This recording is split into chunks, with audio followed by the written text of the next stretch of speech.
salue aussi en votre nom les journalistes qui sont ici présents et puis les personnes intéressées par notre sujet de ce matin qui vont pouvoir assister aux interventions, pas au reste de la matinée bien sûr, mais aux interventions. L'actualité dramatique que nous avons vécue la semaine dernière a conduit à ce que les évêques se réunissent dès hier lundi de 16h à 18h pour échanger sur la situation présente et les actions qu'elle réclamait. Nous vivons des temps de peur et d'inquiétude, ce qui s'est passé jeudi à Nice, ce qui s'est passé hier soir à Vienne ou à Kaboul aussi, pourrait avoir lieu n'importe où et n'importe quand. L'humanité ne doit pas se résigner à ce que des tueurs surgissent, se parant du saint nom de Dieu. Nous le sommes redit hier, entre évêques. La Providence a voulu que dimanche, pour la Toussaint, comme naguère après le 11 septembre, c'était déjà le cas, la liturgie de la messe nous fasse proclamer les béatitudes et les commenter ensuite.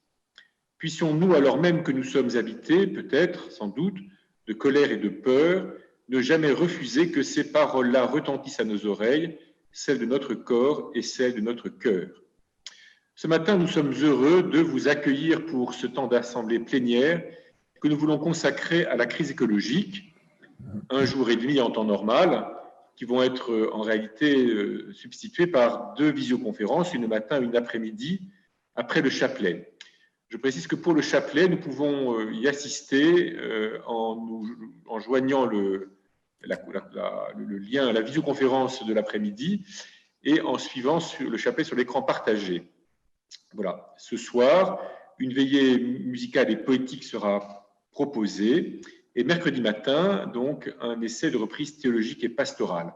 Et donc, nous alternerons, grâce au prodige de la technique, des visioconférences en grand groupe et puis des moments où nous retrouverons en petits groupes.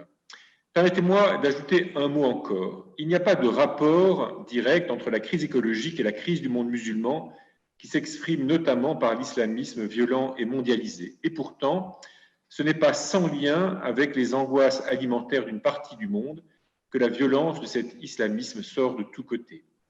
La recherche d'un monde juste, d'un mode de vie qui puisse vraiment être partagé avec tous, habite notre foi et notre espérance chrétienne, alors même que le Christ, notre Seigneur, est plutôt venu nous ouvrir un chemin vers le royaume des cieux, nous apprenant à vivre divinement notre condition humaine.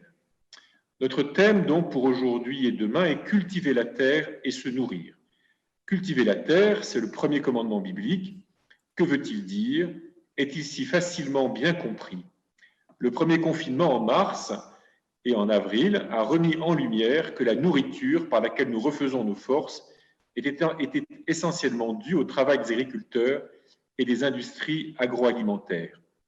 Nous comptons sur vous, chers amis délégués et délégués de nos diocèses, pour nous stimuler et nous aider à engager nos diocèses dans une relation approfondie avec le monde agricole et son travail, à stimuler nos diocèses dans la réflexion sur ces 2 actes que sont le fait de cultiver la terre et le fait de se nourrir, pour encourager nos frères et sœurs dans la foi à prendre au sérieux, avec joie et détermination, ce qui est engagé d'humain et par conséquent aussi de divin dans ces actes.